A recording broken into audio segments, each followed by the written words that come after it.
وہ روتے ہوئے بول رہی تھی جبکہ صحن کے بیچوں بیچ کھڑی وہ عورت چہرے پہ اہنکار سجائے گردن اکڑائے کھڑی تھی۔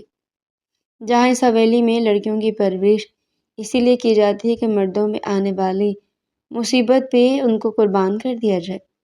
کیا تم نہیں جانتی یہ رات؟ اس کے جبڑے کو ہاتھ کی گرفت میں لے کر پھنکارتے ہوئے بولی۔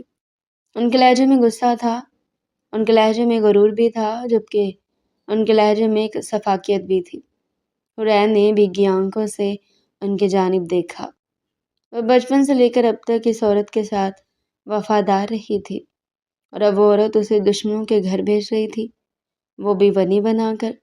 بی بی جی، لڑکی کو بلا رہے ہیں، جلدی بھیج دیں۔ ابھی وہ کچھ کہنے والی تھی جب ملازمہ نے اس کی موت کی خبر سنائی۔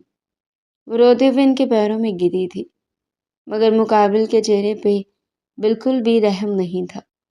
ان کا دل پتھر کا تھا، وہ پتھر کے بن چکے تھے۔ ان کو اس کی آہوں، اس کی سسکیوں سے کوئی فرق نہیں پڑ رہا تھا۔ دفعہ ہو جو اب یہاں سے، اور دوبارہ اس حویلی میں اپنی لاش لے کر آنا، سمجھی؟ اس کے چہرے کو اپنی سخت گرفت میں لینے کے بعد ایک جھٹکے سے چھوڑ کر رخ موڑے کھڑی ہو گئی۔ سب نے ترحم بھری نگاہوں سے اس شفاق عورت کو دیکھا تھا، جو اپنے غرور میں اتنی پاگل ہو چکی تھی کہ اس معصوم کی سسکیاں بھی نظر نہیں آ رہی تھی۔ میں اب تو جا رہی ہوں چچی جان، مگر یاد رکھیے گا ایک دن یہی بیٹا آپ سے چھین لیا جائے گا۔ میری بد دعا ہے کہ وہ لڑکا کبھی خوش نہ رہ سکے جس کی وجہ سے آپ میری زندگی برباد کر رہی ہیں۔ میری بد دعا ہے کہ وہ نامرد جو مجھے ڈھال بنا کر اپنی جان بچا رہا ہے، وہ نامرد ایک دن موت سے سامنا کرے گا، وہ زندگی کی بھیک مانگے گا، مگر اسے زندگی نہیں ملے گی۔ سسک سسک کر مرے گا وہ، سسک سسک کر۔ وہ زمین پہ ہاتھ مار مار کر روتے ہوئے ہر آنکھ نم کر گئی۔ اس کی سسکیاں، اس کی چیخیں کسی کے دل میں رحم نہ پیدا کر سکی۔ وہ روتے روتے اچانک سے اٹھی تھی۔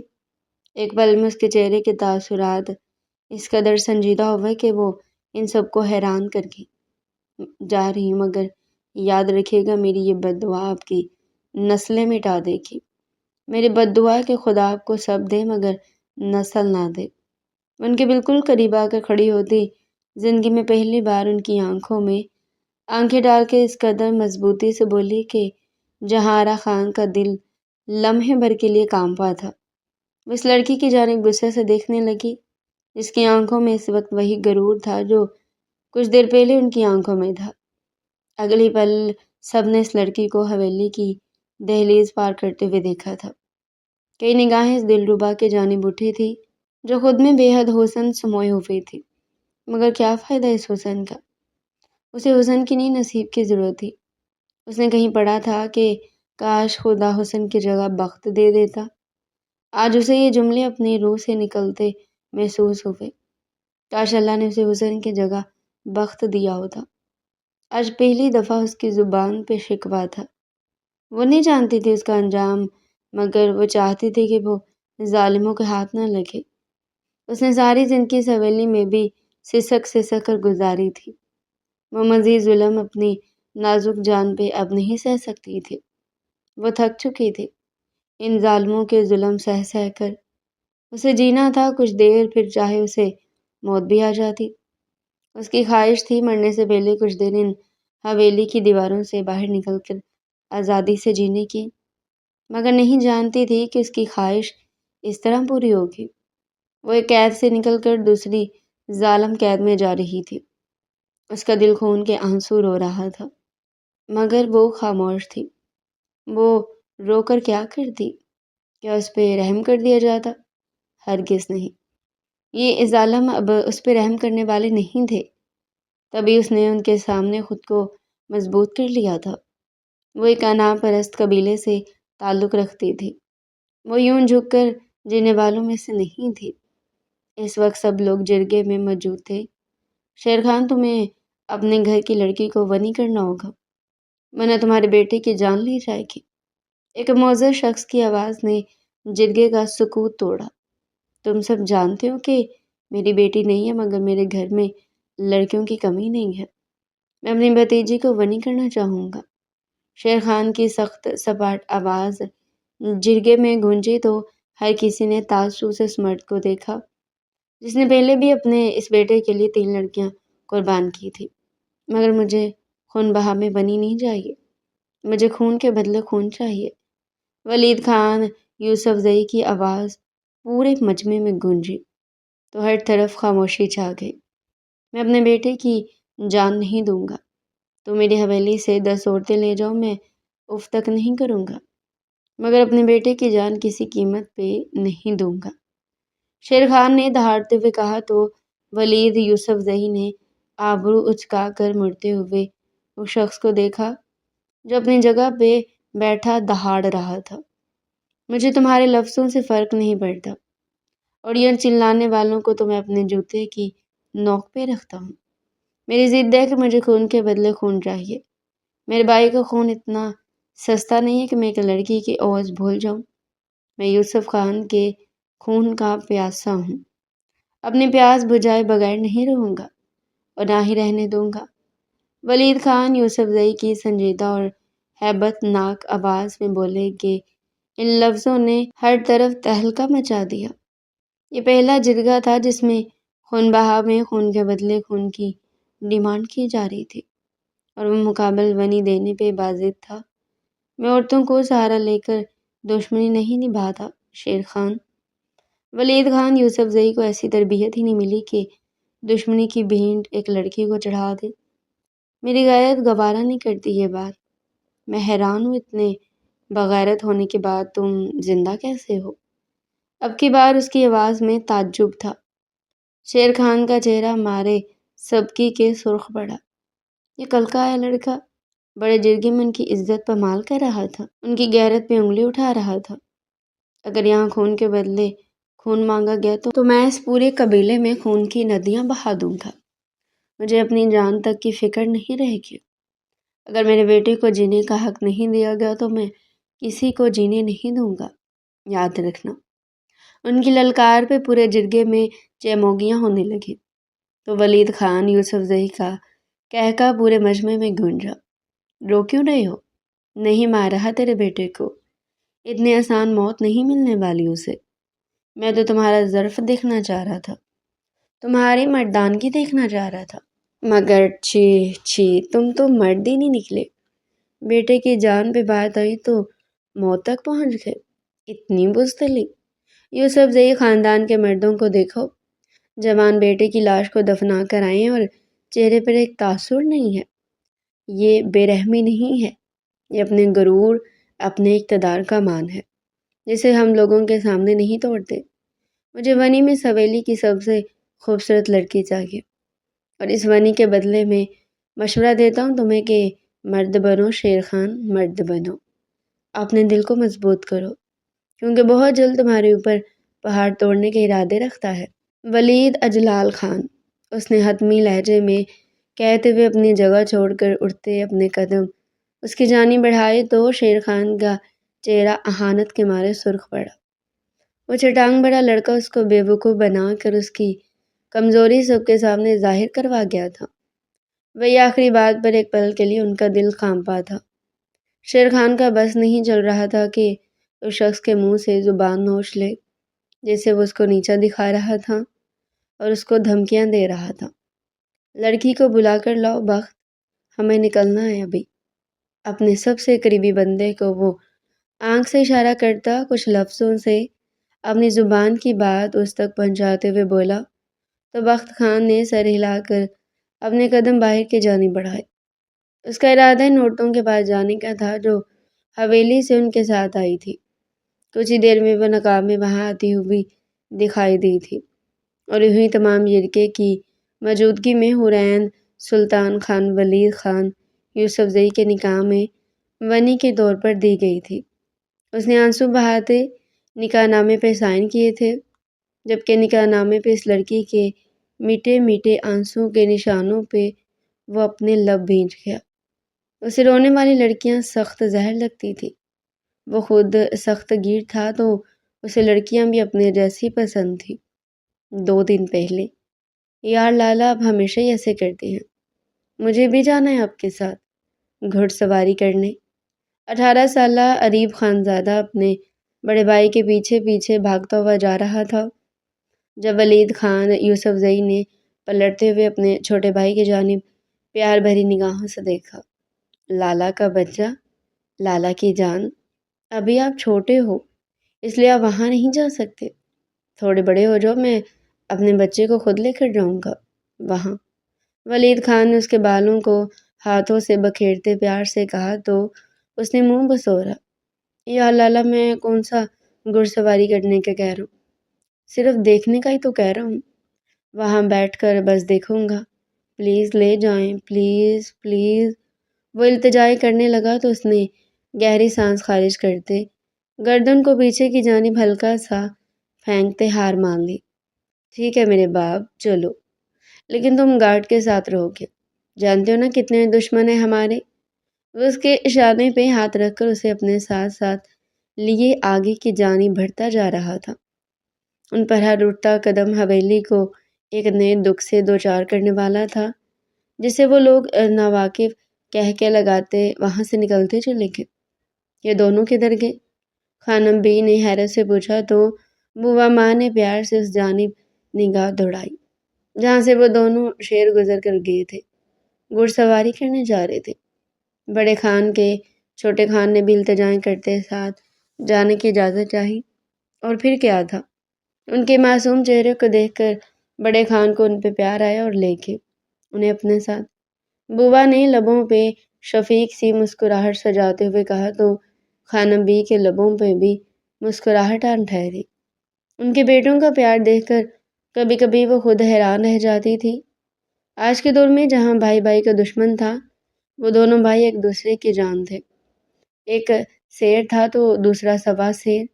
اچھا ایسا کرو، آج کھانا اریب کی پسند کا بنانا، گھڑ سواری دیکھ کر آئے گا تو اپنی پسند کے لوازمات دیکھ کر مزید خوش ہو جائے گا۔ وہ اپنے بچے کو دل میں سوچ کر مسکرا کر تین بوا سے بولا تو انہوں نے دھیمے سے مسکرا کر اسبات میں سر ہلایا۔ یہ تھی یوسف زئی حویلی۔ ڈیرہ غازی خان میں واقع کئی ایکڑ پہ پھیلی یہ حویلی دیکھنے والوں کی آنکھوں میں ستائش ابھارنے کی صلاحیت رکھتی تھی۔ یہ حویلی محبت و اخلاق سے گندھی بے حد لگاؤ سے تعمیر کروائی گئی تھی۔ یہ پٹھانوں کی جدی پشتی حویلی تھی جہاں حال ہی میں ابراہیم خان یوسف زئی کا راج چل رہا تھا۔ وہ اس وقت اس حویلی کے سربراہ تھے جہاں وہ اپنے دو بیٹوں کے ساتھ قیام پذیر تھے۔ یہ ان کی ہی تربیت کا نتیجہ تھا کہ ان کے دونوں بیٹے زندگی کے اس موڑ پر بھی ایک ساتھ تھے۔ یہ حویلی جتنی مثالی تھی، اسے کئی گنا مثالی اس حویلی میں رہنے والوں کی ایک دوسرے سے محبت تھی۔ وہ دشمنوں کے لیے جتنے بھی ظالم تھے، وہ دوستوں کے لیے اتنے ہی شفیق، نرم دل اور رحم دل واقع ہوتے تھے۔ ابراہیم خان کی اہلیہ زرتاج خان یوسف زئی تھی۔ وہ ایک نہایت سلجھی ہوئی خاتون تھی، جبکہ ان دونوں کے دو بچے تھے۔ بڑے بیٹے اجلال خان، جن کی شادی خانم بی کے ساتھ ان کی ماں کی پسند سے ہوئی تھی، ان کے دو بچے تھے۔ بڑا بیٹا ولید اجلال خان جو تقریباً 29 سال کا تھا، جبکہ چھوٹا بیٹا اریب اجلال خان تھا جو لگ بھگ 18 سال کا تھا۔ وہ حویلی کا سب سے لاڈلا اور چھوٹا سپوتر تھا، جسے حویلی میں ہر کام کی اجازت تھی۔ اسے آج تک کسی نے غصے سے دیکھا بھی نہ تھا، وہ جا کے اس پہ روک ٹوک کرنا۔ وہی ان کے دوسرے بیٹے تھے بلال خان۔ بلال خان کی شادی ان کی چچا زاد ذکیہ خان سے ہوئی تھی۔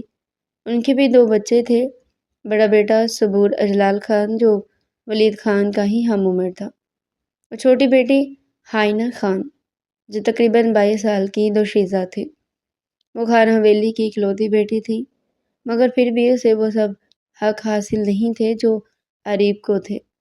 ایسا نہیں تھا کہ اس پہ کوئی پابندیاں تھیں یا وہ کسی قید میں تھی، وہ بالکل آزاد تھی، مگر اس کے لیے کچھ حدود مقرر کی گئی تھی۔ وہی حدودیں جو ہر عزت دار غیرت مند فیملی میں مقرر کی جاتی ہیں۔ اس کے علاوہ وہ ہر طرح سے آزاد تھی۔ وہ سب اس وقت ڈیرہ غازی خان کے کھلے میدان میں جمع تھے۔ یہ وہ جگہ تھی جہاں زندگی میں ہزاروں بار ولید خان یوسف زئی گھڑ سواری کرتا ہوا ہر انسان کو ہرا کر جیت کو اپنے نام کرتا تھا۔ ایسا کبھی ممکن نہیں ہوا تھا کہ وہ اس میدان میں قدم رکھے اور جیت کسی اور کے نام کی ہو؟ اگر وہ یہاں قدم رکھتا تھا تو کھیل شروع ہونے سے پہلے سب جان جاتے تھے کہ جیتنے والا کون ہے۔ اس دفعہ تمہیں جیتنے نہیں دوں گا ولید خان یوسف زئی، اس دفعہ تیری ٹکر پہ آ کر رہوں گا، یہ وعدہ ہے یوسف خان افندی کا۔ دراز قد یوسف نے اس کے قریب آتے اس کو للکارا تھا، جس پہ وہ گردن نیچے کو جھکاتا دلکشی سے کہکا لگا گیا، میں تمکین بھرپور مواقع دوں گا جیتنے کے لیے، بس انہیں ضائع مت کرنا۔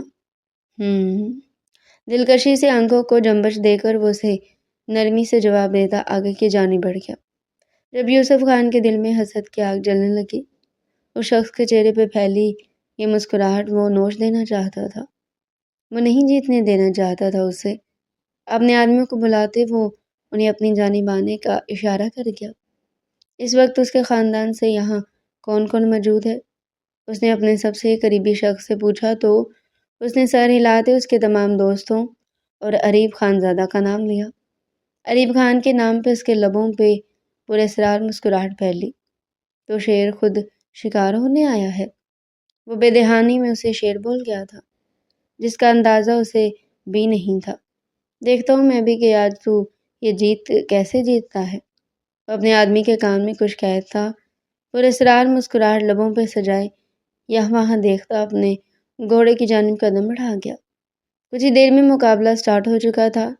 ہمیشہ کی طرح ولید خان یوسف زئی کا گھوڑا سب سے آخر پہ تھا۔ وہ شروع میں ان سب کو آگے بڑھنے کے بھرپور مواقع دیتا تھا، مگر وہ سب جانتے تھے کہ جب اس کا دماغ اسے سگنل دے گا وہ ان سب کو ہوا کی طرح کاٹتا ہوا آگے نکل جائے گا۔ جب بھی کسی کے بھی دل میں جیتنے کی امنگ نہیں تھی سوائے یوسف خان کے۔ اس کے چہرے پر پھیلی مسکراہٹ ولید خان کو مشکوک سی لگی تھی۔ نہ جانے کیوں اسے اس کی یہ مسکراہٹ ٹھیک نہیں لگ رہی تھی۔ کچھ تو تھا اس مسکراہٹ میں جو سمجھنے سے وہ قاصر تھا۔ اگلے پل اس کی نگاہ اریب کی جانب اٹھی تھی، جو اپنی جگہ پہ بیٹھتا ہاتھ ہلا ہلا کر اسے دیکھ رہا تھا، جبکہ چہرے پر الگ سی قسم کی مسکراہٹ احاطہ کیے ہوئی تھی۔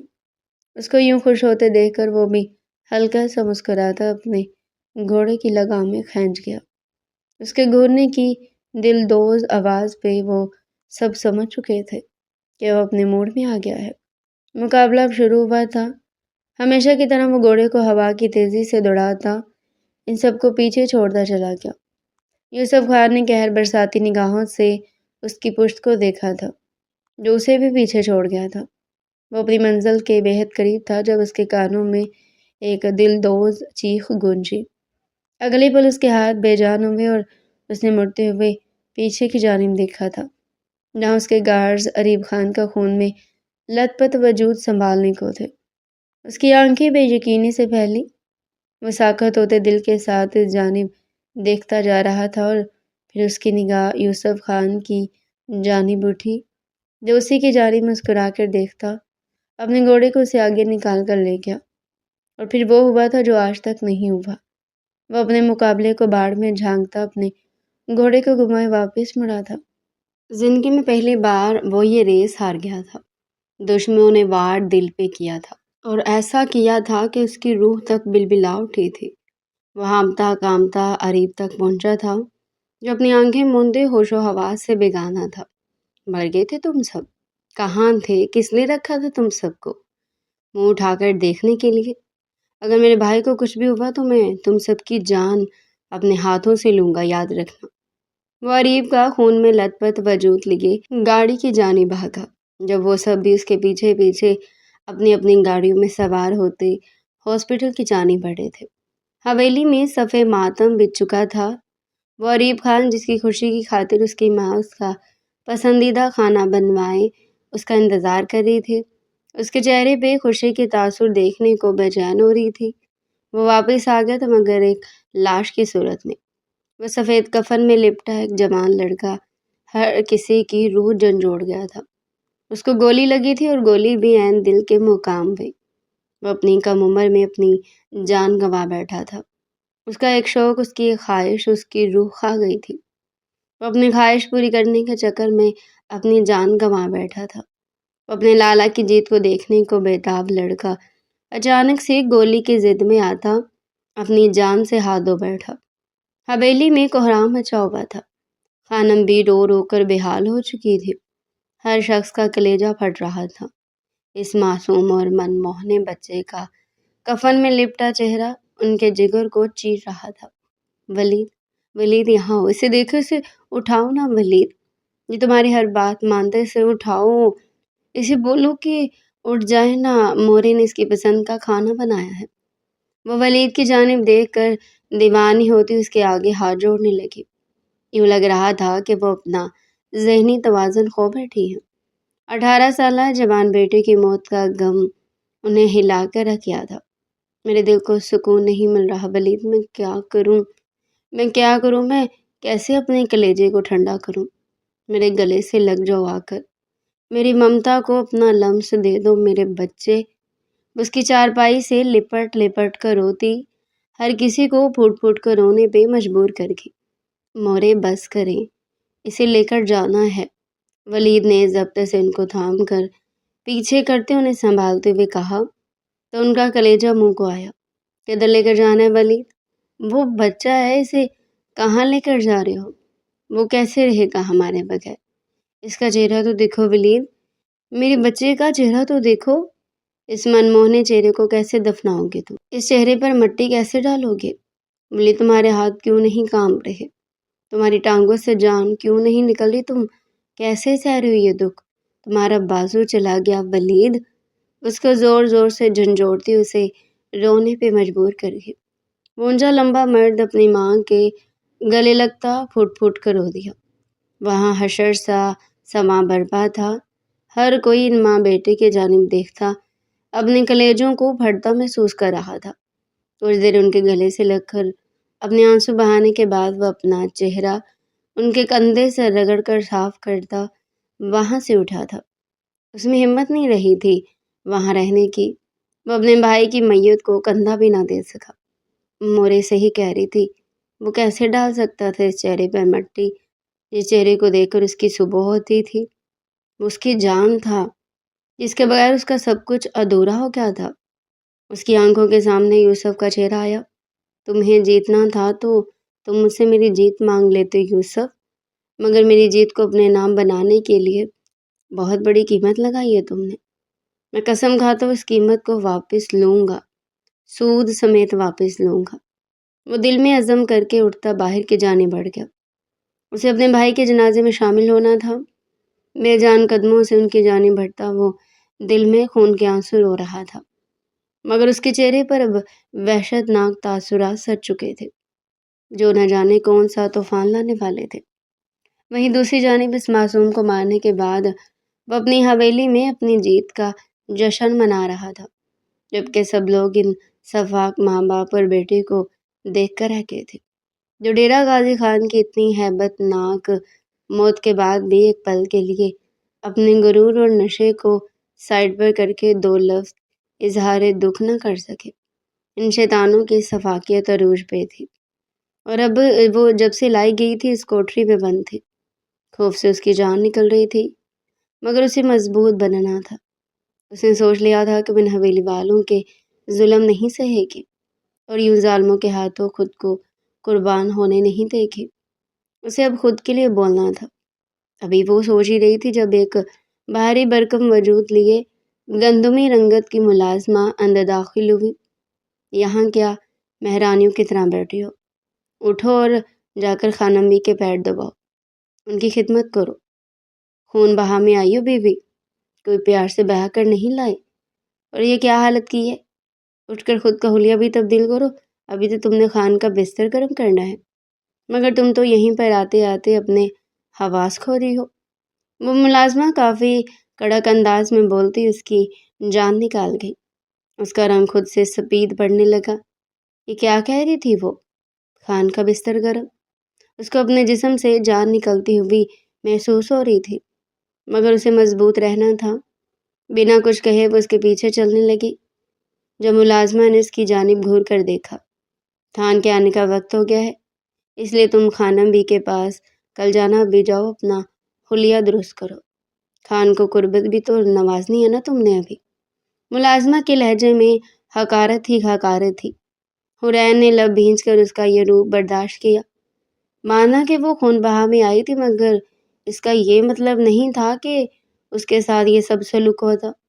ہاں، اس گھر کے فرد اس کے ساتھ جیسے بھی رہتے وہ ان کو دیکھ لیتی، مگر یہ ایک ملازمہ اس پہ چڑھائی کر رہی تھی، وہ یوں ہی تو چھوڑنے والی نہیں تھی۔ آپ یہاں 2 منٹ رکو گی، میں ابھی چینج کر کے آتی ہوں۔ مجھے کمروں کا نہیں پتہ نا، اصل میں تو آپ بتا دینا کہ کون سا کمرہ ہے آپ کے خان کا۔ وہ چہرے پہ بے حد مصنوعی مسکینیت طاری کرتے ہوئے بولی تو ملازموں کو بھڑکنے والی تھی۔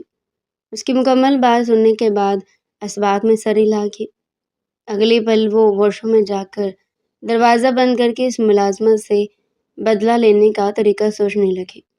وہ بھول چکی تھی کہ اس وقت وہ خان حویلی میں بنی کے طور پہ موجود ہے۔ یاد تھا تو بس یہ کہ اس حویلی میں اس کے ساتھ ایک ملازمہ نے بدتمیزی کی تھی، اسے بدلہ لینا تھا۔ وہ بدلہ چھوڑنے والوں میں سے نہیں تھی، وہ پٹھانی تھی، وہ یوں ہی تو معاف نہیں کرتی تھی۔ کچھ دیر بعد وہ جان بوجھ کر کانپتی ہوئی باہر آئی۔ اس کے جسم سے کپڑے مکمل چپکے ہوئے تھے، جنہیں نظر انداز کرتی وہ ملازموں کو چلنے کا اشارہ کرتی، خود پہ ٹھیک سے چادر اوڑھتی باہر کی جانب بڑھ گئی۔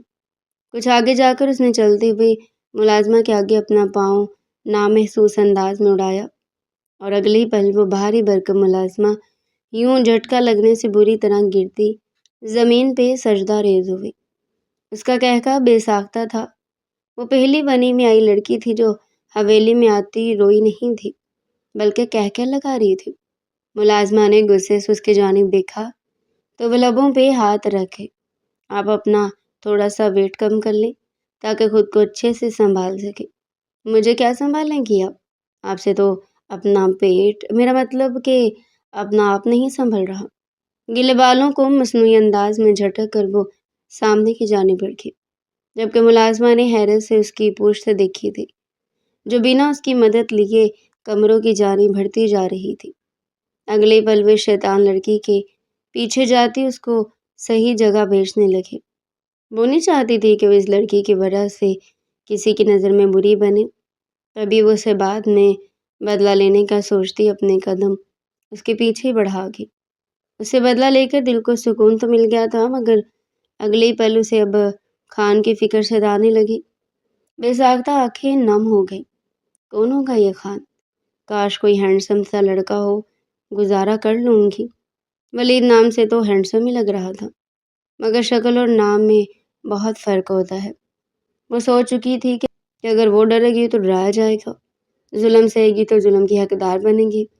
جب بھی اس نے سوچ لیا تھا کہ وہ ان حویلی والوں کے دلوں میں اپنی جگہ بنائے گی، نکاح تو ہو ہی گیا تھا، تو پھر کیوں نہ اس رشتے کو دل سے نبھایا جائے۔ مگر وہ قبول کریں گے اسے یا نہیں، اس بات سے وہ ناواقف تھی۔ خانم بھی تمہاری جان لینے والی ہے، یاد رکھنا، سارے ارمان پورے کر دینا خان کے، کیونکہ دوبارہ یہ قربت نصیب نہیں ہوگی۔ پیچھے سے آتی اسی ملازمہ نے اس کی سوچوں میں خلل ڈالا تو اس کی آنکھیں حیرت سے پھیلی۔ کیا وہ واقعی مرنے والی تھی؟ اس کا سر بے اختیار نفی میں ہلا۔ اگلی پل وہ روتی ہوئی کانپتے جسم کے ساتھ ولید خان کے روم میں انٹر ہو چکی تھی۔ واش روم سے نکلتا ولید اس وقت صرف ٹاول میں تھا، جب وہ اپنے سامنے کھڑے وجود کو دیکھ کر ایک جھٹکے میں اس کے سینے لگتی اس کو سٹل کر گئی۔ ولید مجھے بچائیں پلیز، وہ سسکتے ہوئے بولی تو اگلی پل وہ اسے خود سے دور دھکیل گیا۔ یہ کیا حرکت تھی؟ وہ دہاڑا جب وہ سہم کر 2 قدم پیچھے ہٹی۔ اس کو سہمتے دیکھ وہ نرم پڑا۔ وہ جانتا تھا اس لڑکی کا کوئی قصور نہیں ہے، اور یہ لڑکی اس حویلی میں ظلم و ستم کا شکار ہوتی رہی ہے۔ اس نے نکاح کے فوراً بعد اس کی ساری معلومات نکلوائی تھی، اور تبھی وہ سوچ چکا تھا کہ وہ اس لڑکی پہ ظلم نہیں کرے گا، نہ ہونے دے گا، کیونکہ قصور اس کا نہیں، اس کے چچا زاد کا تھا۔ کس سے بچانا ہے؟ اس کے قریب آ کر اس کے چہرے سے چادر ہٹا کر پوچھنے لگا۔ جب اس کے چہرے پر نظر پڑتے وہ ساکت ہوا۔ اس نے بے حد حسن دیکھا تھا، دنیا میں بہت حسن دیکھا تھا، مگر سامنے کھڑی لڑکی نے اس کے دل کو اندر تک ہلا ڈالا تھا۔ دل کی اس بغاوت پہ وہ خود دنگ رہ گیا۔ آپ کی مورے مجھے مارنا چاہتی ہے، وہ روتے ہوئے بول رہی تھی جب ولید کے ماتھے پہ بل پڑے۔ ایسا کب ہوا تھا؟ اس کے گھر کا ہر فرد اس ونی والی بات کے خلاف تھا۔ وہ ونی نہیں لینا چاہتے تھے کیونکہ وہ رحم دل تھے۔ وہ جانتے تھے کہ ونی میں آئی لڑکی کے ساتھ وہ کچھ نہیں کر سکتے تھے کیونکہ وہ بیچاری تو بے قصور تھی۔ وہ ناحق کسی کو سزا نہیں دیتے تھے۔ مگر اس کے منہ سے یہ بات سن کر وہ حیران ہوا تھا۔ کس نے کہا کہ وہ تمہیں مارنا چاہتی ہیں؟ وہ آبرو چکا کر پوچھنے لگا تو اس نے اپنے آنسو پونچھے۔ وہ موٹی گینڈی ملازمہ نے، اس نے ناک کو سکیڑ کر سسکتے ہوئے کہا تو اس کے موٹی اور گینڈی کہنے پر اس کی آنکھیں باہر کو ابلی۔ ٹھیک ہے، بچا لوں گا مگر میری ایک شرط ہے۔ اس کے کان کے قریب جھک کر بولا تو اس نے حیرت سے اس کی جانب دیکھا۔ کیسی شرط؟ وہ سوالیہ انداز میں پوچھنے لگی تو ولید خان اس کے کان کی لو کو اپنے دانتوں میں پکڑ کر باہر کی طرف کو کھینچتا اس کو سسکنے پہ مجبور کر گیا۔ آج رات میری بیوی بن جاؤ، مجھے میرے حق دے دو تو تمہیں کوئی کچھ نہیں کہے گا۔ وہ کندھے اچکا کر گویا ہوا تو اس کی آنکھیں حیرت سے پھیلی، گال بے ساختہ سرخ ہو گئے تھے۔ اس کی ذومعنی بات کا مطلب سمجھ گئی تھی۔ آپ پاگل ہیں؟ وہ لڑکھڑائے ہوئے لہجے میں بولی تو اس کے لب و لہجے کو دیکھ کر وہ بہکتا ہوا اس کے وجود سے چادر ہٹا گیا۔ اگلی پل اس کے سامنے مقابل کا مومی وجود تھا۔ اس کی بھیگی شرٹ مکمل جسم کے ساتھ چپکی اس کے باہری خد و خال واضح کر رہی تھی۔ لال رنگ کے پردے میں لپٹا وہ حسن اس کی قمیض کے اوپر سے بھی نظر آ رہا تھا۔ اس کی دھڑکنوں کو دیکھ کر وہ بے ساختہ اپنا حلق تر کرتا ان پہ ہاتھ پھیرنے لگا۔ مقابل کا جسم دیکھ کر وہ بہک گیا تھا۔ ڈیم اٹ، اتنا حسن! اس کی خمار سے لبریز آواز حورین کے کانوں میں ٹکرائی تو وہ ساکت رہ گئی۔ آج سے پہلے کسی نے اس کی ایسے تعریف نہیں کی تھی۔ یہ مرد اس کی تعریف کر رہا تھا، اس کے جسم کو استحقاق سے دیکھ رہا تھا۔ یہ سب اس کے لیے بالکل نیا اور الگ سا تھا۔ وہ شرم سے خود میں سمٹتی ابھی اپنے آپ کو چھپانے والی تھی جب وہ اگلے پل اس کی قمیض کو ہلکا سا اٹھا کر اس کی دھڑکنوں کو اپنی انگلیوں کی پوروں سے مسلتا اس کے جسم کو حدت بخشنے لگا۔ اس کے اکڑ پہ حورین کی سسکاریاں کمرے میں گونجنے لگی۔ اگلی پل وہ اس کے برہنہ کندھے پہ ہاتھ رکھ کر اپنے ناخن اس کے کندھے میں چبھانے لگی۔ اس کی بند آنکھوں کو دیکھ کر ولید خان کو مزید شے ملی تو وہ مزید زوردار انداز سے اس کی دھڑکنیں سہلا تو اس کی مدہوش کر دینے والی سسکیاں نکلوانے لگا۔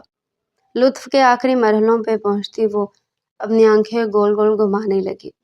اس کی حالت دیکھتا وہ اگلے پل اس کو اپنے بازوؤں میں بھرتا کمرے کے بیڈ پہ بست پہ لٹاتا اس پہ سایہ فگن ہوا۔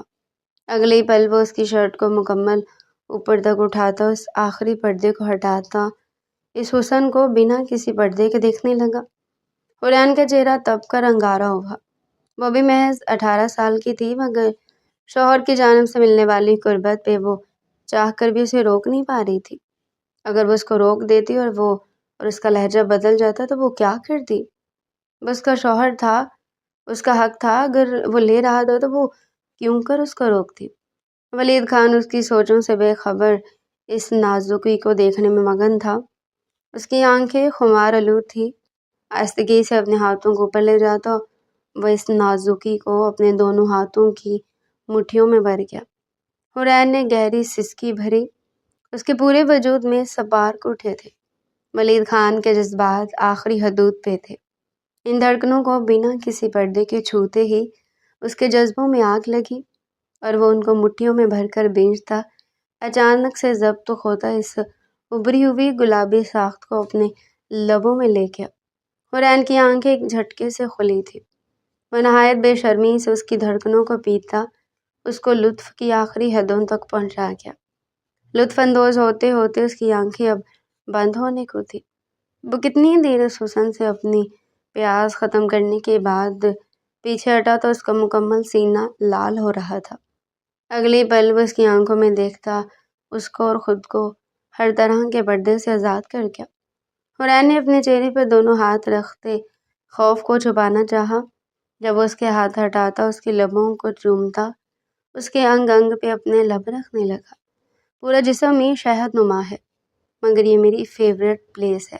اس کے سینے پر سر رکھ کر بولتا، وہ اس کی ایک دھڑکن کے ساتھ کھیلتا، دوسری پہ لبوں سے شدت ڈھانے لگا، تو وہ منہ سے معنی خیز آوازیں نکالتی، اس کو بھی بہکا کے۔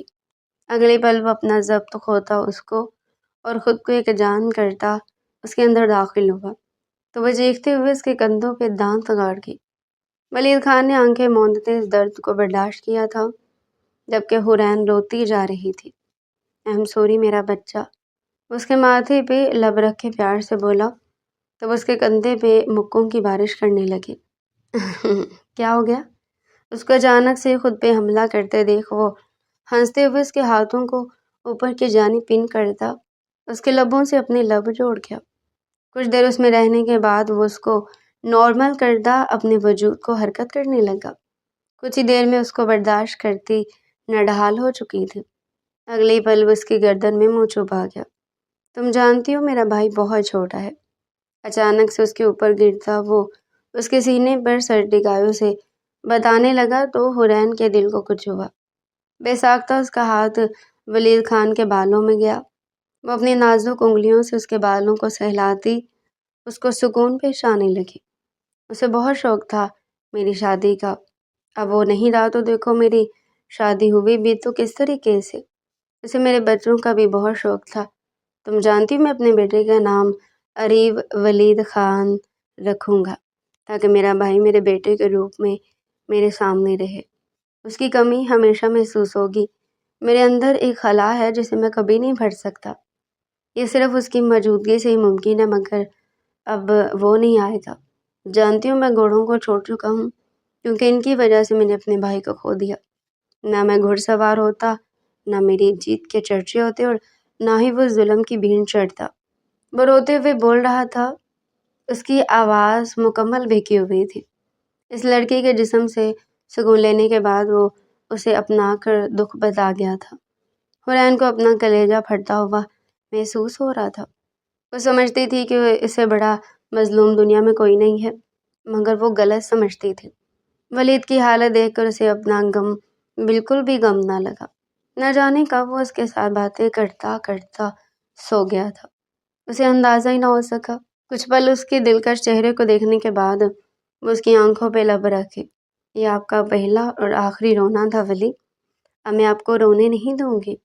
اس کے گال پہ ہاتھ رکھ کر محبت سے بولی، تو وہ خوشگوار حیرت لیے آنکھیں کھول گیا۔ کیا کہا تم نے مجھے؟ اس کی آواز پہ وہ ہڑبڑاتے ہوئے اس کی جانب دیکھنے لگی۔ تو کیا وہ سویا نہیں تھا؟ سوچ کر ہی اس کا رنگ اٹھا تھا۔ وہ اس کو کس کر چکی تھی اور وہ جاگ رہا تھا۔ حورین کا دل کیا زمین پھٹے اور وہ اس میں سما جائے۔ بولو نا، کیا کہا؟ اس نے کس کے متعلق کوئی سوال نہیں کیا تھا، وہ تو الفاظ کے بارے میں پوچھ رہا تھا۔ کیا؟ وہ نہ سمجھی تو ولید نے گھور کر اس کی جانب دیکھا۔ بنو مت، تم نے ابھی مجھے کچھ کہا تھا نا، دوبارہ کہو۔ وہ اس کی کمر کے گرد گھیرا تنگ کر کے بولا، تو اس کا دل کیا زمین کھود کر اندر چھپ جائے۔ میں نے کہا کہ میں آپ کو کبھی رونے نہیں دوں گی، وہ جھجکتی ہوئی بولی، تو وہ جی بھر کر بدمزہ ہوا۔ اس کے علاوہ کیا بولا تھا؟ وہ بولو، اس نے دانت کچکچا کر کہا، تو وہ ناسمجھی سے اپنے لفظوں پہ غور کرنے لگی اور پھر سمجھ آنے پہ لب دبا گئی۔ ولی؟ اس کا انداز سوالیہ تھا۔ جب اگلی پل وہ خوشی سے اس کے لبوں کو چومتا، ایک دفعہ پھر سے اسے اپنے حصار میں لے گیا۔ یہ نام لے کے تم ایک دفعہ پھر سے میرے جذبات جگا چکی ہو۔ اس کے اوپر سایہ فکر ہوتا وہ دوبارہ سے اس کو اپنے حصار میں لے گیا، جس پہ وہ ہار مانتے اس کی گردن کے گرد اپنے بازو باندھتے ہوئے اپنا سر اس کے کندھے پہ ٹکا کر اپنا آپ ایک دفعہ پھر سے اس کے سپرد کر گئی۔ یہ رات پہلی رات تھی جس رات حورین خان سکون سے سوئی تھی۔ آج پہلی دفعہ اسے ایسی نیند نصیب ہوئی تھی کہ اس کا جلدی اٹھنے کا کوئی ارادہ نہیں لگ رہا تھا۔ کچھ عرصہ بعد جب سب کچھ معمول کے مطابق چل رہا تھا، حورین کی پوری زندگی بدل چکی تھی۔ وہ حورین کو حویلی میں ظلم و ستم سہتی آئی تھی، یہاں اس کی دنیا بدل چکی تھی۔ وہ نہیں جانتی تھی کہ اسے یہاں مختلف لوگ ملیں گے۔ اگر اسے علم ہوتا کہ اسے ایسا سسرال ملے گا تو وہ کبھی بھی اس دن جہاں آرا خان کے پیروں میں نہ پڑتی۔ وہ جب بھی اس وقت کو یاد کرتی تھی تو خود کو کوستی تھی، بھلا کیا ضرورت تھی اس عورت کے قدموں میں گر کر معافی مانگنے کی؟ آخر یہ عورت چیز ہی کیا تھی؟ اس کی حویلی میں کبھی سکون نہیں ملا تھا، پھر بھی وہ اس کے قدموں میں جھک گئی تھی، مگر اس کا غرور نہیں ٹوٹا تھا۔ شکر ہے تمہارے غرور کی وجہ سے میرا تو بھلا ہوا۔ یہ اس کی اکثریت میں بولے جانے والے الفاظ تھے، جس میں ولید بس اور نفی میں ہلا کر رہ جاتا تھا۔ بوا کیا کہہ رہی تھی آپ؟ وہ کچن میں آئی تو بوا کو کھانا بناتے دیکھ پوچھنے لگی۔ بڑے خان آ گئے ہیں نا، تو بس ان کے لیے کھانا بنا رہی ہوں۔ بوا نے اس نرم دل اور خوبصورت لڑکی کی جانب دیکھ کر محبت سے لبریز لہجے میں کہا تو وہ حیرت سے آنکھیں وا کر گئی۔ ولی آ گئے ہیں؟ کب؟ وہ حیران ہوئی جب اس کی بات کا جواب اندر داخل ہوتی حائنہ خان نے دیا تھا۔ خیر سے حویلی میں آ چکے ہیں اور تمہیں 2-3 دفعہ بلا بھی چکے ہیں۔ وہ شرارت سے بولتی اس کو بوکھلانے پہ مجبور کرے گی۔ سچ بتا رہی ہوں، یہ شخص ایک دن ہمیں روڈ پہ لے آئے گا۔ جس حساب سے یہ کماتا ہے نا، اسے لگا شاید اسے کام اتنے کا ملتا ہے، تو ظاہر ہے جب کام کم ہوگا تو پیسہ بھی تو کم ہی ہوگا نا۔ تم فکر مت کرو، اتنی آسانی سے تمہیں روڈ پہ آنے نہیں دوں گا، اور اگر آ بھی گئی تو جیسی تمہاری شکل بنی ہوگی لوگ تمہیں اچھا خاصا پیسہ دے جائیں گے، جمع کرنا اور گھر خریدنا، پھر مجھے بھی اپنے گھر بلا لینا۔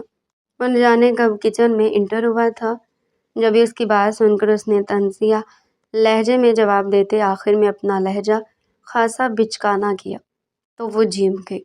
اسے اندازہ نہیں تھا کہ وہ سن لے گا۔ آپ یہاں کیوں آ گئے؟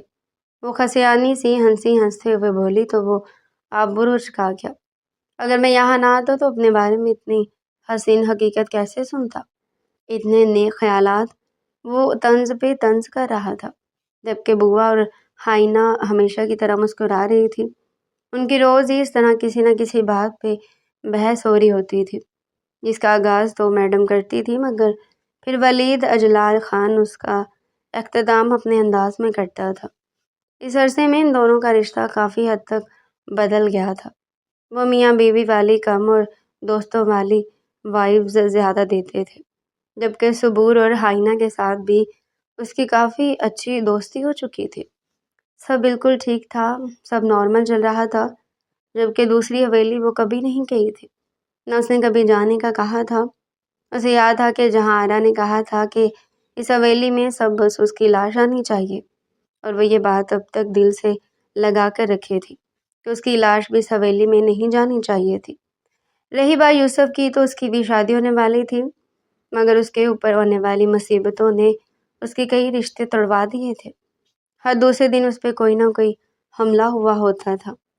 سب حیران تھے کہ اس کے ساتھ ایسا ہوتا کیوں تھا اور کرتا کون تھا، آج تک کوئی نہیں جان پایا تھا۔ اس کے کافی اعضاء ڈیمیج ہو چکے تھے، مگر مارنے والے کو رحم نہیں آ رہا تھا۔ وہ کچھ عرصے کا مہمان تھا، تبھی وہ اسے سسک کر مروانا چاہتا تھا۔ وہ اسے سسکتے ہوئے دیکھنا چاہتا تھا، اسے تڑپ کر مرتے دیکھنا چاہتا تھا۔ جب وہ سسکتا تھا تو ولید خان کے کانوں میں سکون کی لہر اترتی تھی۔ کئی بار شیر خان اس کی دہلیز پہ آ چکا تھا کہ وہ جانتا تھا کہ سب اس کے بیٹے کے ساتھ یہی کر رہا ہے، مگر ولید خان نے اسے ملنے سے انکار کر دیا تھا۔ وہ اسے نہیں مل رہا تھا، اور یہ بات اس کو مزید اذیت میں جھونک رہی تھی۔ اس کا بیٹا راتوں کو روتا تھا، تڑپتا تھا، مگر کوئی اس کی مدد کرنے والا نہ تھا۔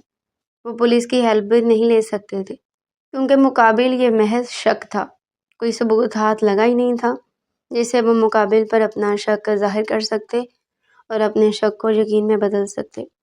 یوں ہی دن گزرتے جا رہے تھے، جبکہ رفتہ رفتہ یوسف خان موت کی جانب بڑھتا جا رہا تھا۔ وہ اس قدر اذیت کا شکار بن چکا تھا کہ وہ خود اپنی موت کی دعائیں مانگتا تھا، مگر موت اس پہ رحم نہیں کھا رہی تھی۔ جہاں آرا خان کو اس لڑکی کی بد دعائیں یاد آتی تھی، انہیں یقین آ گیا تھا کہ ان کے بیٹے کو اس لڑکی کی بد دعائیں لگی ہیں۔ جہاں آرا خان اس کے قدموں میں گری اسے معافی مانگ رہی تھی، مگر وہ بنا اس پہ رحم کھائے مسلسل نفی کے اشارے کر رہا تھا، جبکہ حورین جیسی نرم دل لڑکی کے دل کو کچھ ہوا۔ اگلی پل وہ انہیں اٹھا کر اپنے سامنے لے آئی۔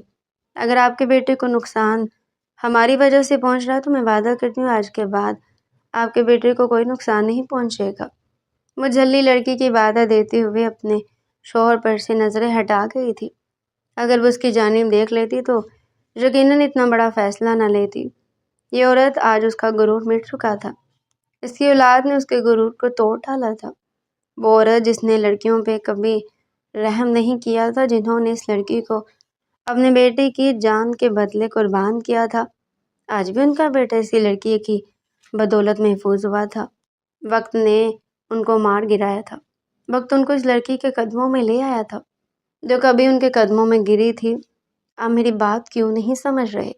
وہ روحان سے لہجے میں بولی تو ولید نے رخ بدلا۔ ٹھیک، سمجھ گیا ہوں، تم جاؤ یہاں سے، مجھے بات نہیں کرنی۔ دیکھیں، آپ نے اب تک اسے مرنے کے مقام پہ لا چھوڑا ہے، بہت جلد مر جائے گا۔ ایک مرے ہوئے انسان کو کیوں مار کر اپنے ہاتھوں کو اس کے گندے خون سے رنگنا چاہتے ہیں؟ اس کے گال پہ ہاتھ رکھ کر پوچھنے لگی تو اس کا دل حلق میں اٹکا۔ وہ اتنی گہری باتیں کرتی تھی کہ وہ نہ چاہتے ہوئے بھی اس کی باتوں میں آ جاتا تھا۔ پھر اب کیا چاہتی ہو تم؟ وہ اسے پوچھنے لگا جو محبت پاش نگاہوں سے اس کی جانب دیکھ رہی تھی۔ یہی کہ اس کا معاملہ اللہ کے سپرد کر دیا جائے۔ اب آپ ظالم نہیں بنیں گے، اب آپ اس پہ ظلم نہیں کریں گے۔ اللہ بہتر انتقام لینے والا ہے۔ اس کے سر کے بالوں کو ہاتھ سے سنوارتی محبت سے اسے سمجھانے لگی تو اس کے گلے سے لگتا سکون سے آنکھیں موند گیا۔ یہ لڑکی اس کے دل کا سکون تھی، قرار دے دیتی تھی۔ یہ لڑکی نعمت تھی، رب کی جانب سے دیا گیا ایک تحفہ تھی۔ کچھ عرصے بعد وہ ایک بند کمرے میں بیٹھی کب سے دروازہ کھٹکھٹائے جا رہی تھی، مگر کھولنے والا کوئی بھی نہیں تھا۔ کوئی ہے؟ دروازہ کھولو پلیز، کوئی ہے؟ وہ روتے ہوئے کب سے دروازہ پیٹ رہی تھی مگر کوئی بھی نہیں تھا۔ وہ 2 دن سے یہاں قید تھی مگر وہ نہیں جانتی تھی کہ یہ کون سی جگہ ہے، اسے کون لایا ہے۔ وہ تو لائبریری سے بکس خرید رہی تھی جب اچانک کوئی اسے کڈنیپ کر کے لے آیا۔ اس نے اب تک کڈنیپر کو نہیں دیکھا تھا۔ جب کچھ ہی دیر میں دروازہ کھلا اور کوئی اندر آیا تھا۔ تم؟ اس کی آنکھیں حیرت سے پھٹی کی پھٹی رہ گئی۔ اسے یقین نہیں آیا تھا کہ وہ زندہ ہے۔ کوئی نہیں کہہ سکتا تھا کہ یہ شخص زندہ ہوگا۔ وہ زندہ تھا مگر وہ کیسے زندہ تھا؟ اور وہ اسے کڈنیپ بھی کر چکا تھا۔ اس کی رگ رگ میں خوف سرایت کر گیا۔ وہ سپید پڑتی مقابل کے حسین مگر منحوس چہرے کو دیکھ کر بے ہوش ہو چکی تھی، جبکہ اگلے پل اس کا کہکا کمرے کی زینت بنا۔ اس کے کہکے میں کیا کچھ نہیں تھا؟ نفرت، انتقام، بدلہ، جنون، ناسور، وحشت، سب کچھ تھا۔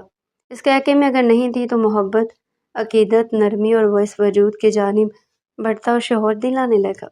مگر وہ ہوش میں نہیں آ رہی تھی۔ اس کے گال کو تھپکتا وہ اس کو جھنجھوڑنے لگا مگر مقابل کے سر پر اس کا خوف اس قدر حاوی تھا کہ وہ اپنی آنکھیں کھول ہی نہیں پا رہی تھی۔ یہ تھی انتقام عشق کی داستان جو یہاں ختم ہوئی تھی، مگر کہانی ابھی ختم نہیں ہوئی، ابھی انتقام جنون باقی ہے۔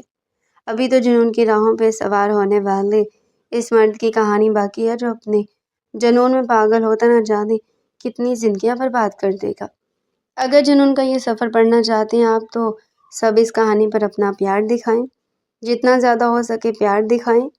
ویوز کے حساب سے لائک کمنٹ ہونے چاہیے۔ اگر آپ نے اچھے لائکس اور کمنٹس کا ٹارگٹ پورا کر دیا تو انتقام جنون آپ کو پڑھنے کو ضرور ملے گا، مگر اگر آپ لوگ ناکام رہے تو یہ کہانی یہیں اس پہلے پہ اینڈ سمجھیں۔